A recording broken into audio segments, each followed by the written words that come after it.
Hay otro elemento fundamental aquí en el control de la emoción y en la contención emocional que tiene que ver con los elementos que tú controlas en tu vida y con los elementos que no puedes controlar en tu vida.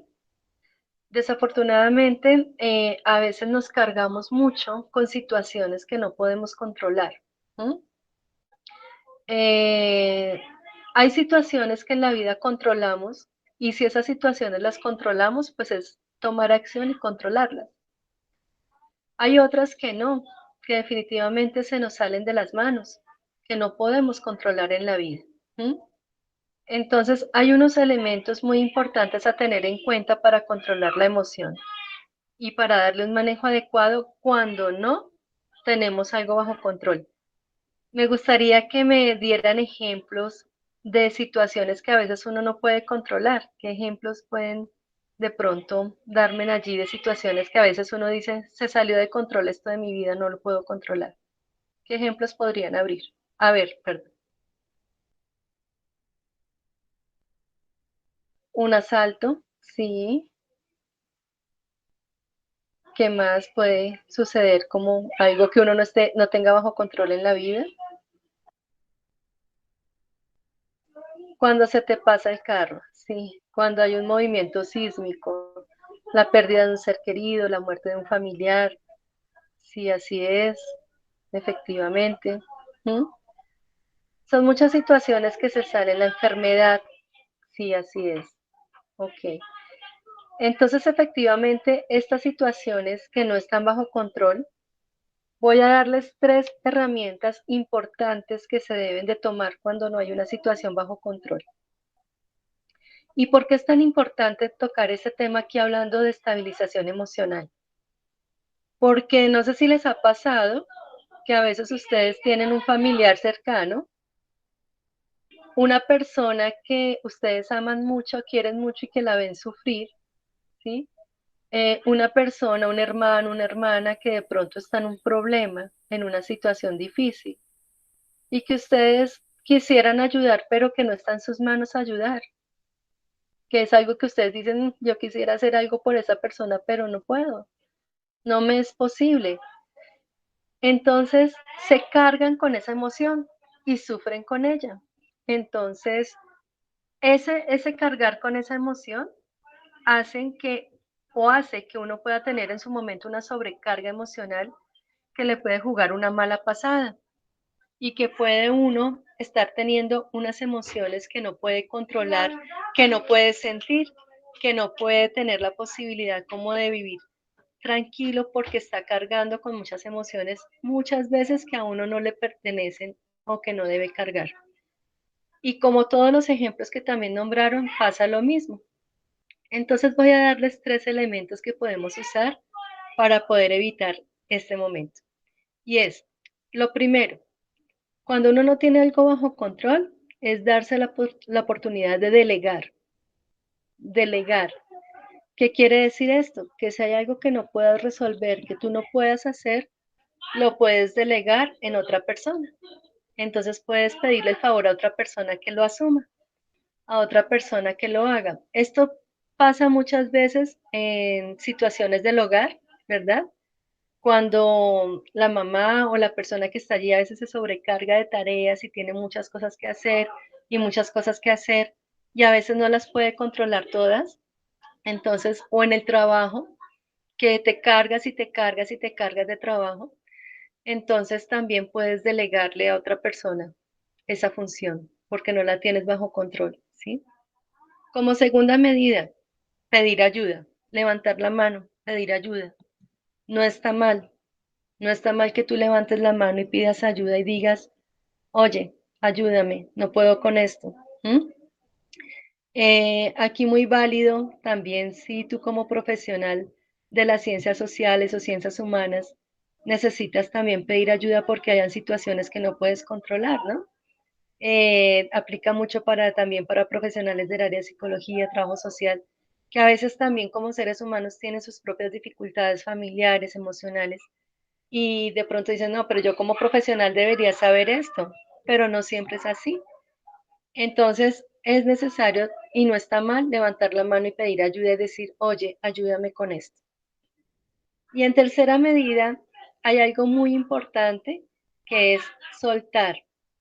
Soltar quiere decir que puedes, mediante tu creencia, elevar una oración, elevar una meditación. Y esto sí que aplica en situaciones como las que me nombraron hace un momento. Enfermedades que no se pueden controlar fácilmente, la muerte de un ser querido, situaciones que ya totalmente no controlaste y que solamente puedes darles un manejo mediante una oración, una meditación, desde la creencia que tú tengas, ¿no? Pero que tengas la posibilidad de elevar, soltar eso que te está cargando. Y desde allí, entonces te invito a que tengas la posibilidad de pensar qué situaciones has tenido bajo control y cuáles no. Y que cuál de estas herramientas te sirven para comenzar a aplicarlas allí. ¿Mm? Soltar no quiere decir abandonar, ¿sí? Porque hay muchas situaciones que uno no puede cargar y que toca soltarlas, pero no necesariamente quiere decir que tengas que abandonar. Por ejemplo, la enfermedad de un familiar. Tú no lo vas a abandonar, ¿sí? Vas a estar pendiente, lo vas a llamar, vas a estar en visita, vas a estar cuidando, ¿verdad? Pero no te cargas con la emoción, entonces lo elevas mediante una oración, lo sueltas, tienes la posibilidad de no cargarte con ello. Bueno, hasta aquí me gustaría escucharlos qué opinan de esta última herramienta cuando hablamos de control y no control. Entonces, quien desee abrir su micrófono y me cuente qué opina de este tema último que estamos hablando, de control y no control. Bueno, yo considero que lo que estás exponiendo del control, mientras uno es consciente de ello, puede lograrlo. Pero hay un problema un poquito más grave. Es cuando pasa el tiempo y en nuestra mente consciente no tenemos conocimiento de la basurita que estamos llevando al subconsciente. Se almacena de tal forma que el subconsciente, para protegernos de esos dolores, de esos pesares, lo borra de nuestra mente consciente. Y no hay forma de nosotros poder bucear y poderlo encontrar, porque en nuestro estado consciente, pues estamos llenos de paz, llenos de tranquilidad, pero nos está dañando toda la basura que tenemos en el subconsciente. Y no tenemos conciencia de ello, no tenemos recuerdo de ello. En mi caso, personas que me han dañado en algún momento o etapa de mi vida, mi subconsciente los ha borrado de tal forma que trato de acordarme de sus rostros y ni de sus personas, pero sé que me están dañando. Sé que tengo basura en el subconsciente y que me está haciendo daño. Y yo te preguntaría, ¿cómo hacemos para aflorar todas esas basuras del subconsciente al consciente y poderlas sacar? Gracias, Carlos. Qué buena pregunta. Qué buena pregunta porque es real. Nosotros, bueno, tenemos dos mentes, la subconsciente y la consciente. La consciente es la que nos lleva a esa realidad del día a día, ¿verdad? Y el subconsciente va guardando allí todo lo que hemos vivido durante mucho tiempo, efectivamente. Cuando esto pasa es porque la mente nos está defendiendo de un peligro, ¿sí? Entonces está como una señal de alerta diciéndonos, no recuerde eso porque le va a hacer daño, le va a doler, le va a causar un mal, ¿sí? Entonces, como mecanismo de defensa, la mente prefiere no recordarlo y prefiere dejarlo ahí como guardadito. Yo invitaría a dos situaciones. La primera es que se pueda en verdad buscar el apoyo y la ayuda de la persona que pueda orientar el proceso para poder tomar conciencia de estos recuerdos poco a poco, ¿verdad? Un profesional, una persona que pueda ayudar allí, sería ideal. ¿M? Para paso a paso ir abriendo esos recuerdos con una ayuda, con un soporte, con una guía, ¿sí? Hay recuerdos que no está bien entrar solo, que no está bien recordarlos uno solo, entonces necesitaría como el acompañamiento, el apoyo de alguien para poder recordarlos y poderlos vivir adecuadamente y poderlos sanar adecuadamente. sin embargo, hay algo que es muy válido y es trabajar sobre el miedo. Entonces, ¿qué miedos habrían en el momento de recordar estos pensamientos? Y esto también lo podemos hacer mediante la escritura, que se pueda escribir, ¿a qué le temo? ¿Mm? Y hay dos clases de miedos. Un miedo que es el miedo real, el miedo que te cuida, y ese miedo es muy bueno, porque cuando nosotros tenemos miedo, por ejemplo, ahorita pongamos el ejemplo que estamos viviendo, el COVID. Si nos da miedo enfermarnos, pues ¿qué hacemos? Nos vamos a cuidar. Entonces, usamos el tapabocas, usamos el gel, nos protegemos, nos cuidamos. Y ese miedo es bueno porque ese miedo nos protege. Pero hay otros miedos que son imaginarios. Entonces, ya cuando esos miedos son imaginarios, ¿qué va a pasar si hago esto? ¿Qué irá a pasar si sucede esto? Y muchos de esos miedos de los cuales Carlos hacía referencia de pronto de no querer recordar es porque a veces hay miedos imaginarios. Si yo recuerdo esto, ¿qué me va a pasar? Entonces, muy importante poder comenzar a trabajar allí sobre qué miedos se identifican, que puedas ir escribiendo porque poco a poco cuando tú superas esos miedos la mente va a comenzar a aflorar y va a comenzar a mostrar un poco más. Sin embargo, recomendaría mucho el acompañamiento profesional para no entrar solo en esos espacios, ¿no? Que puede ser un poco complejo. Bueno, entonces nos quedan 5 minutos para ya como ir finalizando. Quisiera en estos 5 minutos que me cuenten si hay alguna pregunta, alguna otra pregunta, alguna inquietud, un comentario, ¿sí? Pero sobre todo, ¿qué opinan de este tema? ¿Cómo les ha parecido ese tema? Si lo creen importante y también que me digan hoy de esta conversación que se están llevando el día de hoy. ¿Algún tip para afrontar? Ay, perdóname, no alcanza a leer bien allí. Mi Doris, si me puedes ayudar. Sí, estaba solicitando si podías brindarles algunos tips para afrontar la incertidumbre de la pandemia. Y también Valeria consultaba alguna herramienta particular que pueda servir en el proceso de duelo. Esos son Eh, los dos temas que están solicitando. Gracias. Bueno, la incertidumbre para el momento de la pandemia. Eh, Tiene que ver mucho con lo que estaba hablando hace un momento con respecto a los miedos y los temores, ¿no? Entonces, es al máximo tratar de identificar qué miedos hay allí, qué temores hay allí, porque cuando hay incertidumbre es porque detrás también hay miedos y hay temores, ¿sí? Es clarificar y decirle a la mente cuáles de esos temores son reales y cuáles de esos miedos y temores no son reales y son imaginarios. Si ya en la incertidumbre es,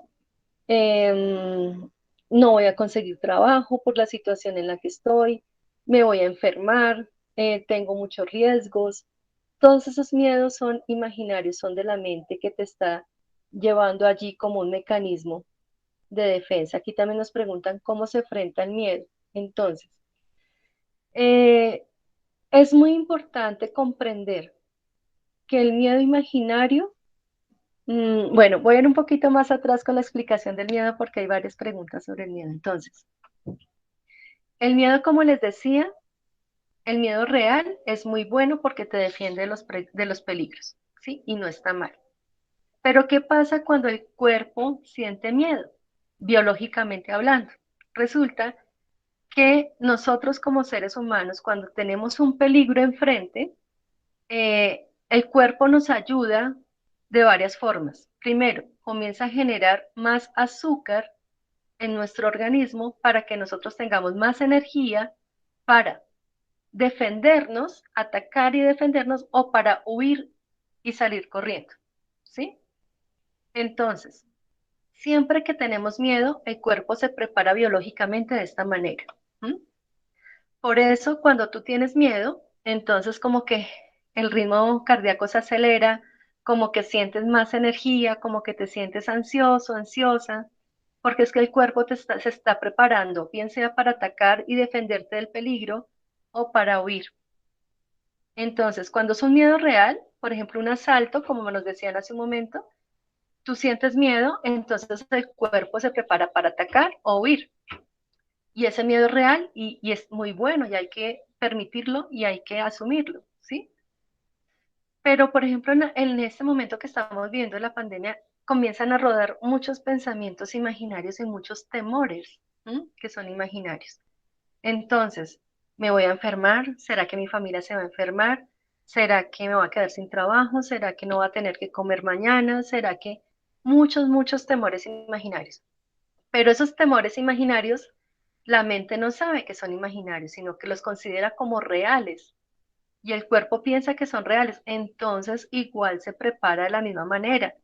Va a subirse el azúcar en tu organismo, se va a acelerar el pulso cardíaco, vas a tener las mismas condiciones para atacar o ir solamente, que como no es un miedo real, entonces toda esa energía comienza a hacer daño en el organismo porque no tiene la capacidad de salir. Entonces es cuando, por ejemplo, el azúcar, el hígado se carga, el páncreas se carga y comienzan a haber afectaciones de salud serias.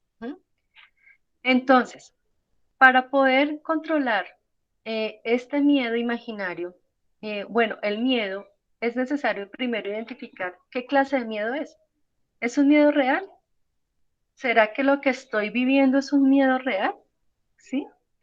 Porque si es un miedo real, pues entonces hay que tomar acción. ¿Sí? Si realmente te estás enfermando, pues hay que tomar acción, ¿sí? Entonces, tu seguro de salud, las medicinas, todo lo que tengas que hacer allí para cuidarte. ¿Mm? Pero si es un miedo imaginario, identificas que es un miedo imaginario, entonces lo controlas por medio de los pensamientos. ¿Cuántos pensamientos ustedes creen que nosotros tenemos durante el día? Un número. Díganme un número. ¿Cuántos pensamientos creen que tenemos durante el día? 5 pensamientos, 100, 150. ¿Alguien da más? Más pensamientos. Incontables, casi incontables. Bueno, resulta que nosotros tenemos entre 65.000 y 95.000 pensamientos diarios, ¿sí? De los cuales el 90% de esos pensamientos son del día anterior. ¿Mm? Entonces, si tú hoy estás pensando que te vas a enfermar y al otro día piensas que te vas a enfermar y al otro día también, y al otro día también, y al otro día también, entonces es lo que llamamos pensamientos recurrentes, ¿sí? Entonces, es muy importante para poder controlar el miedo que tú vigiles qué pensamientos estás teniendo, ¿sí?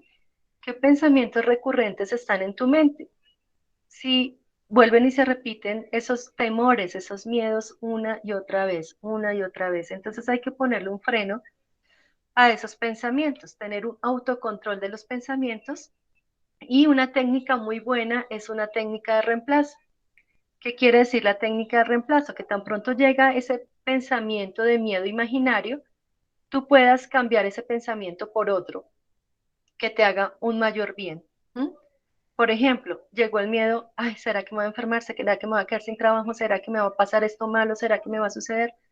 Esos pensamientos son reemplazables, entonces puedes quitar ese pensamiento y pensar en algo muy agradable para ti. Por ejemplo, hoy está siendo un día muy soleado, hoy está siendo un día muy agradable, hoy creo que me va a ir muy bien, voy a ocuparme de hacer esto hoy, ¿sí? Que puedas cambiar ese pensamiento. Eso es un ejercicio muy positivo. Habría mucho, sí, entrenar el cerebro para pensar en positivo es algo importante. Sin embargo, también es vigilar qué pensamientos tienes.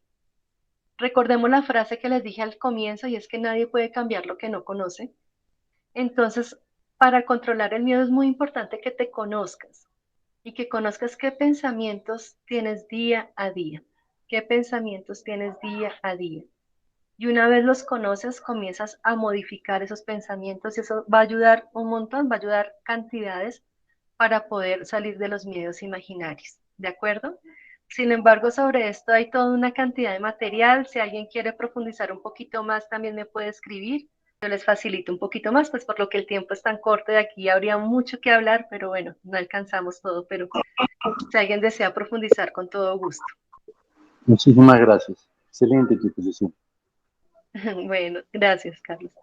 Bueno, entonces, Midori, no sé si me puedes colaborar con algunos comentarios que hay en el chat con respecto a cuando preguntaba si habían algunas otras inquietudes o si había algún comentario sobre lo que vimos el día de hoy. Alcancé a ver sobre el duelo. Rápidamente, 2 minuticos sobre el duelo. Hay que comprender algo muy importante y es que el duelo tiene varias etapas. Lo primero es que te permitas vivir el duelo, ¿sí? Comprender que es una etapa normal de la vida y natural, ¿sí? Y que hay que permitírsela vivir. El duelo tiene varias etapas, pero voy a rescatar 3 fundamentales. La primera, que es la etapa de la negación, cuando uno dice, es la primera etapa tan pronto fallece la persona, y es cuando uno dice, ¿por qué me está pasando esto a mí? ¿Por qué me tuvo que suceder a mí? ¿Por qué tuvo que pasar de esta manera? Y es una negación, como que uno no comprende todavía lo que pasó y uno se niega a que esté viviendo esa realidad. La segunda etapa es la ausencia.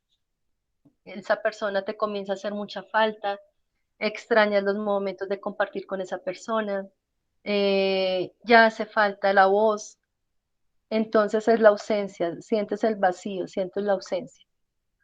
La tercera etapa es la aceptación, ya cuando tú comprendes que es una realidad en tu vida y que la vas a vivir y que ya fue, y dices, ok, ya entiendo, ¿sí? Pero ¿qué es lo que pasa? Que este proceso de duelo tarda un tiempo. Como seres humanos tenemos que permitirnos vivir ese tiempo y ese proceso. Un buen duelo elaborado, o sea, la elaboración de un buen duelo puede durar hasta 2 años, ¿sí? Hasta 2 años puede durar una buena elaboración de un duelo. Entonces es no tener como ese afán de ya no sentir, de que no, porque me siento mal, no. Es que seas también amable contigo, también te permitas sentir lo que estás sintiendo y si tienes ganas de llorar, lloras. Y si tienes ganas si sientes mal genio y si sientes rabia, te la permites sentir. Pero muy importante que escribas. Estoy sintiendo rabia porque esta persona se fue en el momento en que más me hacía falta. Bueno, no sé, que puedas escribir allí lo que estás sintiendo, siendo amable contigo, permitiéndolo sentir. Vuelvo y digo, si tienes que llorar, si tienes que hablarlo con alguien, también permitirlo hacer. ¿Mm?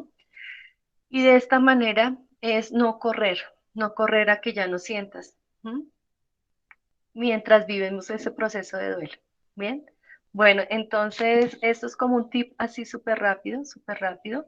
Ya cuando hay un proceso de duelo que esté afectando mucho, en el sentido de que ya te haga perder las ganas de vivir, que tengas desmotivación, que te está alterando el sueño o los hábitos alimenticios, hay que pedir ayuda profesional. Entonces ahí sí es diferente. Entonces, también con gusto, también me puedes escribir, también te puedo enviar material sobre este tema. ¿De acuerdo? Gracias. Entonces, Midori, si me ayudas, por favor, a leer los últimos comentarios ya como para dar cierre. Sí, en realidad la mayoría son agradeciendo, ¿no? Por ahí tremendo temazo que sacó Valeria, excelente en estos tiempos que estamos viviendo, y por ahí estaban solicitando otra charla sobre estos temas, ¿no? Y Bueno, presentaciones, ¿no? Excelente. Otra, Buenísimo natural. tema, ¿no? bueno, con todo gusto de mi parte, con todo gusto.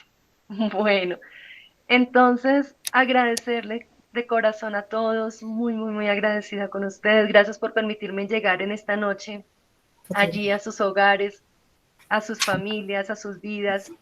Desde aquí, pues en verdad, muchas, muchas gracias a Midori, a todo el equipo organizador. Gracias por esta invitación, este espacio tan agradable y tan bonito. Entonces, gracias para todos, gracias. Sí, desde Chile también. Un abrazo aquí desde Colombia también para todos. Gracias.